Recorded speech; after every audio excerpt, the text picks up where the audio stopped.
Edgar Allan Poe, El hombre que se gastó. Un relato de la reciente campaña contra los cocos y los kick-capos. No recuerdo ahora dónde o cuándo vi por primera vez aquel apuesto militar, el brigadier general honorario John A. B. C. Smith. Sin duda alguien me presentó a él en alguna ceremonia pública, naturalmente, presidida por alguna persona muy importante, claro está, en un sitio u otro, por supuesto.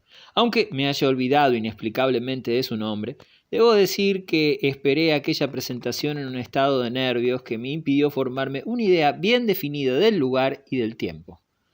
Soy constitucionalmente nervioso. Es un defecto de familia y no lo puedo impedir. La menor apariencia de misterio, la cosa más ínfima que no alcance a comprender, bastan para sumirme de inmediato en un estado de lamentable agitación. Había por decir algo notable, sí, notable, aunque el término es muy débil para expresar plenamente lo que quisiera dar a entender, en la apariencia de aquel personaje. Tenía probablemente 6 pies de estatura y un aspecto muy imponente. Se notaba en él un air distingué que hablaba de una refinada cultura y hacía suponer una alta cuna. Sobre este tema, el de la apariencia personal de Smith, siento una especie de melancólica satisfacción en ser minucioso. Su cabello hubiera hecho honor a un bruto. Ondulábase de la manera más extraordinaria y tenía un brillo incomparable. Era de un negro azabache y este color, o mejor dicho, este no color, era asimismo el de sus inimaginables patillas. Ya habréis advertido que no puedo hablar sin entusiasmo de estas últimas. No es decir demasiado si afirmo que eran el más hermoso par de patillas existentes bajo el sol. Blanqueaban y a veces hasta cubrían una parte, la más perfecta boca inimaginable, donde lucían los dientes más regulares y más blancos que concebirse puedan. En cada ocasión apropiada nacía de aquella boca una voz sumamente clara, melodiosa y bien timbrada. Con respecto a los ojos, Smith estaba igualmente muy bien dotado. Cada uno de los suyos valía por un par de órganos oculares ordinarios. Muy grandes y brillantes, tenían pupilas de un color castaño profundo, y una que otra vez se advertía en ellos esa ligera e interesante oblicuidad que da tanta fuerza a la expresión. El torso del general era sin duda alguna el más hermoso que haya visto jamás. En vano se hubiera querido encontrar alguna falla en sus maravillosas proporciones. Tan rara peculiaridad ponía de manifiesto muy ventajosamente unos hombros que hubieran provocado el rubor y la humillación en el Apolo de mármol. Me apasionaban los hombros y puedo decir que jamás había visto perfección semejante. Los brazos estaban igualmente bien modelados y los miembros inferiores no le iban en zaga en cuanto a perfección. Eran realmente el nec plus ultra de las piernas hermosas.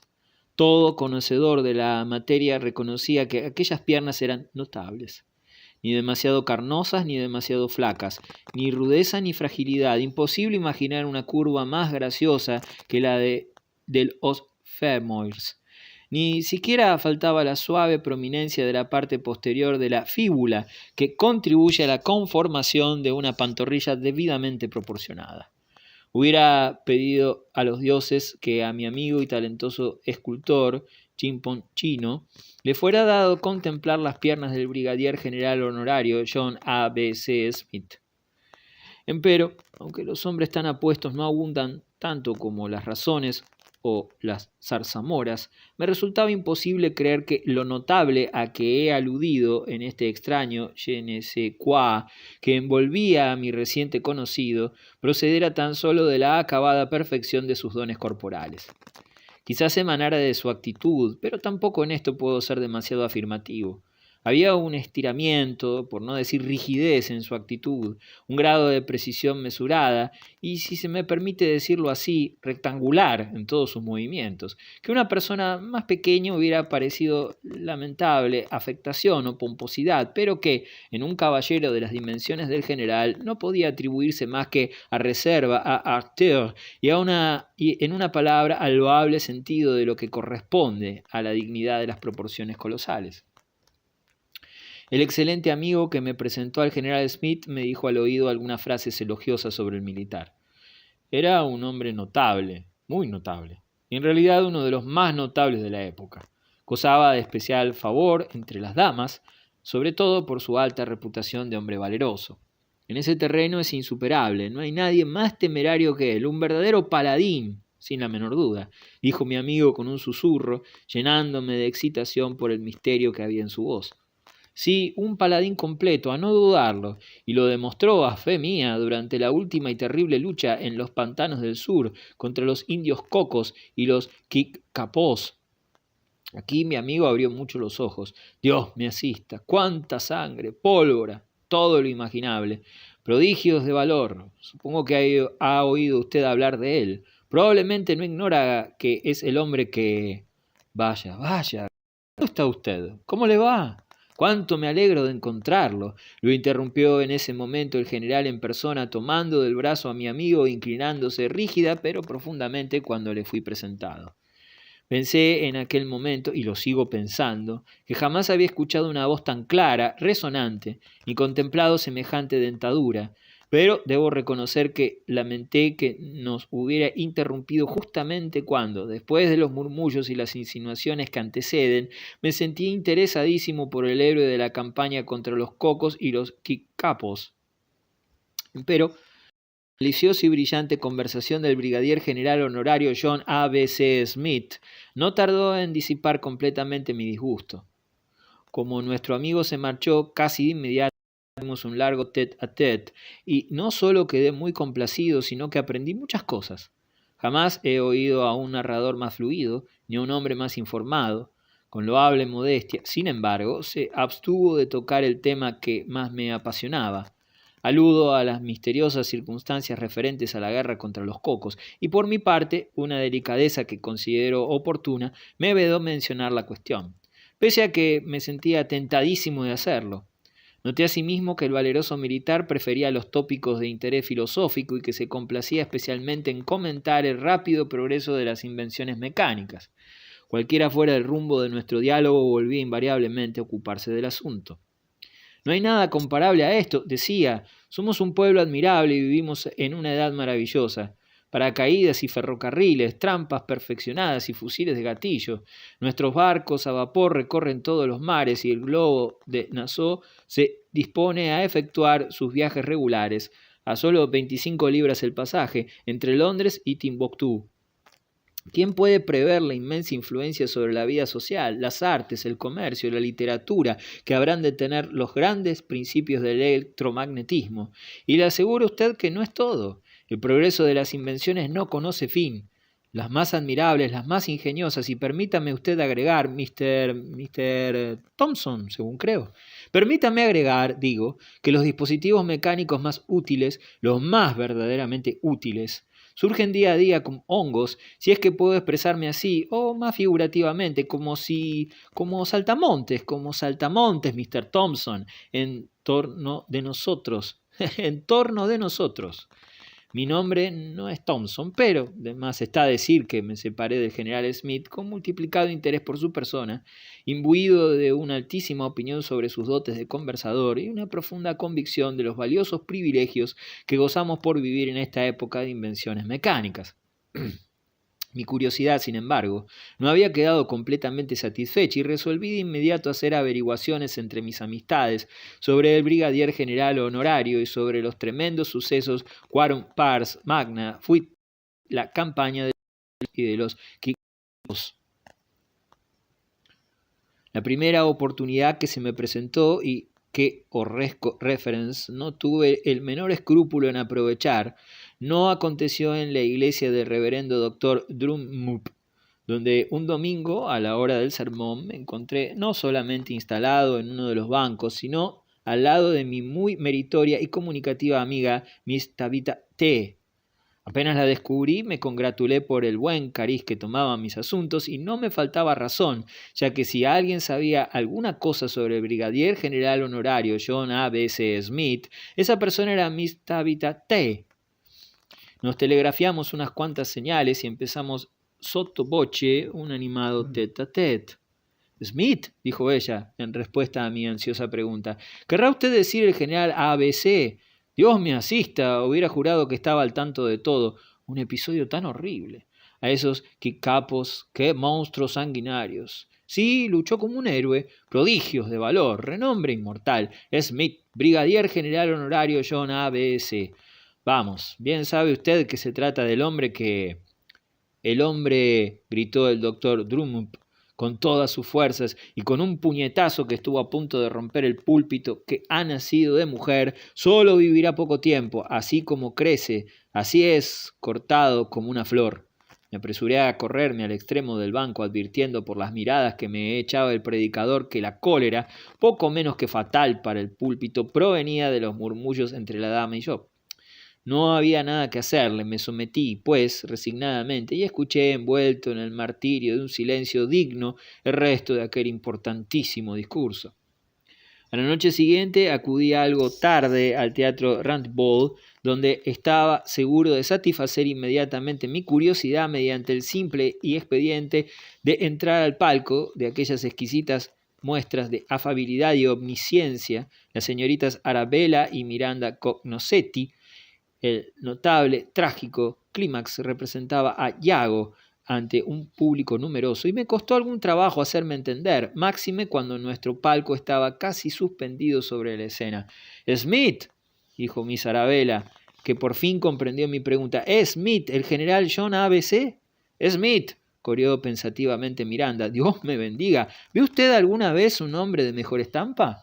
«Jamás, amiga mía, pero por favor, dígame usted, ¿y una gracia tan admirable? Nunca, bajo palabra de honor, pero quisiera saber, ¿o un sentido tan profundo de la escena, señorita? ¿O una apreciación más delicada de las verdaderas bellezas de Shakespeare? Mire usted qué piernas». «¡Ah, qué demonios!», dije, y me volví otra vez hacia su hermana. «Smith», repitió ella, ¿no será el general John A.B.C.? «¡Oh, qué horrible fue aquello! ¿No es cierto? ¡Qué miserables los cocos de un salvajismo! Afortunadamente vivimos en una época de tantas invenciones. Smith, oh, sí, un gran hombre, temerario hasta el límite, renombre inmortal, prodigios de coraje. Nunca oí nada parecido». Esto fue dicho a gritos. «Dios me asista, ya sabe usted, es el hombre que ni la mandrágora ni todos los elixirs somníferos del mundo te proporcionarán jamás ese dulce sueño de que gozaste ayer». Aulló Clímax casi en mi oído y agitando el puño delante de mi cara en una forma que no pude ni quise tolerar. Me separé inmediatamente de las señoritas Cognoscetti, pasé entre bastidores y al aparecer aquel pillo le di una paliza que espero recordará hasta el día de su muerte. Durante la soirée en casa de una encantadora viuda, Mr. Catlin O'Trump, me sentí seguro de que no volvería a sufrir una decepción. Apenas nos habíamos sentado a la mesa de juego, teniendo a mi bonita huéspeda vis a vis, le hice las preguntas cuya respuesta se había convertido en algo tan esencial para mi tranquilidad de espíritu. «Smith», dijo mi amiga, «supongo que alude usted al general John A.B.C. ¡Qué terrible episodio!». «¿Oros dijo usted?» «Ah, esos capos. ¡Qué miserables! Por favor, Mr. Tuttle, estamos jugando al wits. De todas maneras, esta es la época de las invenciones. Ciertamente es la época par excellence. ¿Habla usted francés?» «Sí, un héroe y de una temeridad increíble. ¿No tiene usted corazones, Mr. Tuttle?» «Imposible». «Sí, un hombre inmortal, prodigios de valor, que nunca había oído hablar de él». «¿Cómo?» «Si se trata del hombre que...» «Humbrequet, el capitán Humbrequet», interrumpió desde lejos y a gritos una invitada. «¿Está usted hablando del capitán Humbrequet y del duelo? Oh, quiero escuchar lo que dicen. Por favor, Mr. Trump, siga usted, le suplico que siga contando». Y así lo hizo Mr. O'Trump, emprendiendo una narración sobre un cierto capitán Humbrequet a quien habían ahorcado o muerto a tiros, o que por lo menos lo merecía, palabra, y como Miss O'Trump continuaba indefinidamente, acabé por marcharme. Aquella noche me sería imposible escuchar nada referente al brigadier general honorario John A.B.C. Smith. Me consolé, sin embargo, pensando que tanta mala suerte no podía durar siempre, y me decidí audazmente a procurarme informaciones en los salones de fiesta de aquel hechicero angelillo, la graciosa Miss Pirouette. «Smith», exclamó ésta mientras dábamos vueltas y vueltas en un pas de sept. «¿Se refiere usted al general John A.B.C.? Ah, Qué terrible esa historia de los cocos, ¿no es cierto? Qué gente tan horrible. Son los indios. Ponga la punta de los pies hacia afuera. ¿No le da vergüenza? Un hombre valorosísimo, el pobre. Pero vivimos en una época de maravillosas invenciones. Dios mío, me falta el aliento. Sí, un coraje temerario. Prodigios de valor. ¿Que nunca oyó usted hablar de él? Imposible. Tengo que sentarme y hacérselo saber. Sí, justamente Smith es el hombre que... Manfredo, gritó Miss Sabionda en momentos en que yo llevaba a mis piruetas y un sofá.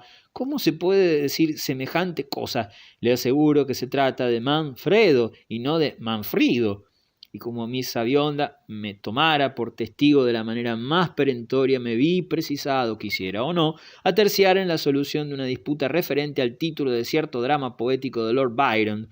Y aunque afirmé de inmediato que el verdadero título era Manfrido y de ninguna manera Manfredo, apenas me volví en busca de Miss Pirouette, descubrí que se había perdido de vista, por lo cual me marché de su casa envuelto en la más amarga animosidad contra la entera raza de las Sabiondas. Las cosas se estaban poniendo muy serias y resolví visitar sin pérdida de tiempo a mi amigo íntimo, Mr. Theodore Snibat, pues estaba seguro de obtener de él alguna información precisa. «Smith», exclamó, con su peculiar manera de arrastrar las palabras, ¿no se tratará del general John A.B.C.? Triste asunto ese de los Quiscapos, ¿no es cierto? Una temeridad extraordinaria, una lástima verdaderamente. ¡Qué época! ¡Qué maravillosos inventos! ¡Prodigios de valor! Dicho sea de paso, ¿no llegó a hablar usted del capitán Ombrequet? Se vaya al diablo el capitán Ombrequet, repuse. Por favor, siga con su relato. Pues bien, es exactamente la même chose, como decimos en Francia. Smith, el brigadier general John A.B.C. Vea usted. Y aquí Mr. Snibate creyó oportuno ponerse un dedo contra la nariz. ¿No pretenderá insinuar verdadera y conscientemente que no sabe nada de la historia de Smith?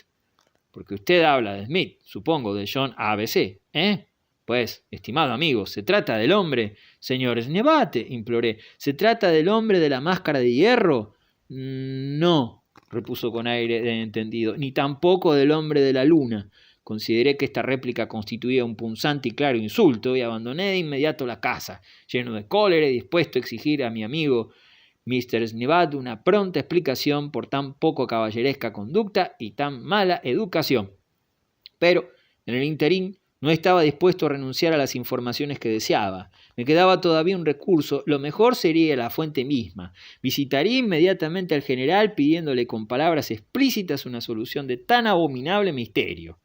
Aquí al menos no habría posibilidad de error. Sería llano, positivo, perentorio, tan conciso como Tácito o Montesquieu.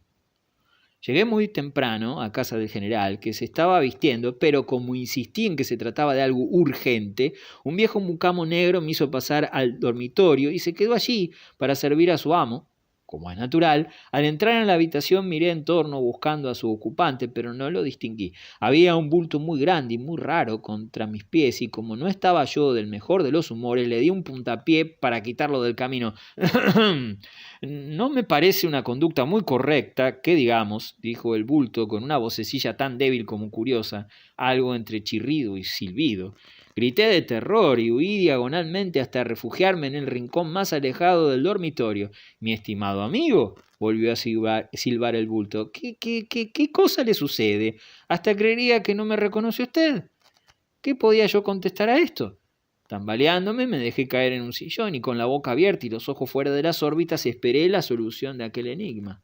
No deja de ser raro que no me haya reconocido, ¿verdad? Insistió la indescriptible cosa que, según alcancé a ver, estaba efectuando en el suelo unos movimientos inexplicables, bastante parecidos a los de ponerse una media, pero solo se veía una pierna. No deja de ser raro que no me haya reconocido, ¿verdad? Pompeyo, tráeme esa pierna. Pompeyo se acercó al bulto y le alcanzó una notable pierna artificial, con su media ya puesta, que el bulto se aplicó en un segundo, tras lo cual vi que se enderezaba. Y aquella batalla fue harto sangrienta, continuó diciendo la cosa como si monologara, pero no hay que meterse a pelear contra los cocos y los quicapos y creer que se va a salir de allí con un mero rasguño. Pompeyo, haz el favor de darme ese brazo. Thomas, agregó, volviéndose a mí, es el mejor fabricante de piernas postizas, pero si alguna vez necesita usted un brazo, querido amigo, permítame que le recomiende a Bishop. Y a todo esto Pompeyo le atornillaba un brazo. Aquella lucha fue una cosa terrible, puedo asegurárselo. Vamos, Perillán, colócame los hombros y el pecho.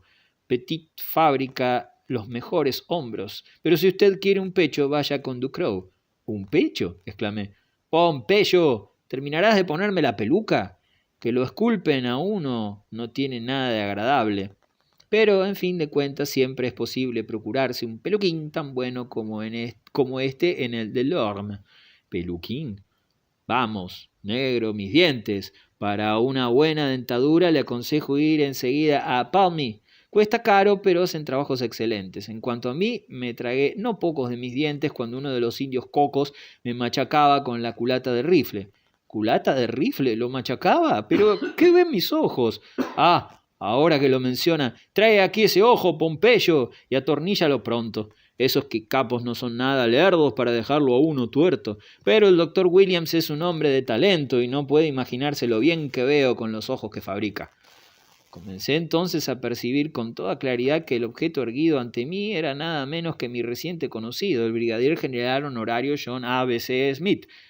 Debo reconocer que las manipulaciones de Pompeyo habían transformado por completo la apariencia de aquel hombre, pero su voz me seguía dejando perplejo y aunque el misterio no tardó en disiparse como los otros. «Pompeyo, condenado negro», chirrió el general, «estaría por creer que vas a dejarme salir sin mi paladar».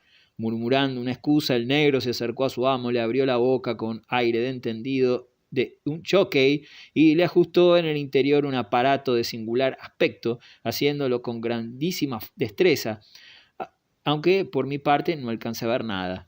El cambio en la expresión del general fue tan instantáneo como sorprendente. Cuando habló de nuevo, su voz había recobrado aquella rica tonalidad y potencia que me habían llamado la atención en nuestra primera entrevista. «Malditos sean esos perros», dijo con una articulación tan clara que me sobresalté. «Malditos sean. No solo me hundieron el paladar, sino que se tomaron el trabajo de cortarme por lo menos 7 octavos de lengua. Pero afortunadamente tenemos a Bonfanti, que es inigualable en toda América cuando se trata de artículos de esta especie. Se lo recomiendo a usted con toda confianza», agregó el general inclinándose, «y le aseguro que mucho me complace poder hacerlo».